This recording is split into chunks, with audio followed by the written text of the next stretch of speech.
家己破厝的大恐龙有一间三合院的老厝，3年前通过文化部补助的修缮计划，那真做许多人会当做伙活动的所在，搁伫遮推设绿豆啊、苦瓜甲、竹汤梨啊这寡在地农产。社区时代表演传统发音，过去因拢无一个会用练习的所在。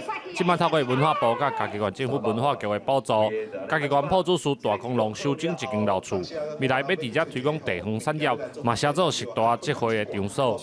活化这个地方，让人重新聚集在这个地方。那未来呢，会有共餐，然后固定会办理的是音乐会的部分。我们希望透过这种艺文活动，可以帮大家让大家聚集在这一个地方。以前这整个聚落有一大部分人全部都在做竹产业，超在50年代、60年代。文化部私有老建筑保存再生计划，开放予60年以上的老厝来申请。地方政府初审了后，文化部才过来复审。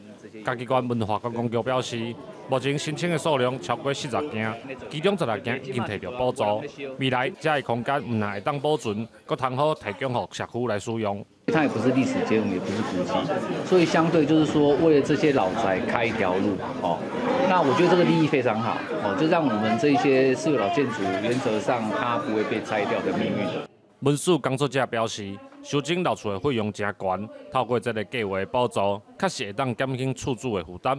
但是因为补助的费用是民众纳的税金，所以修整了后，要安怎协助这个私人老厝规划做共同使用，相关单位嘛应该爱有想法，才袂因地拍算。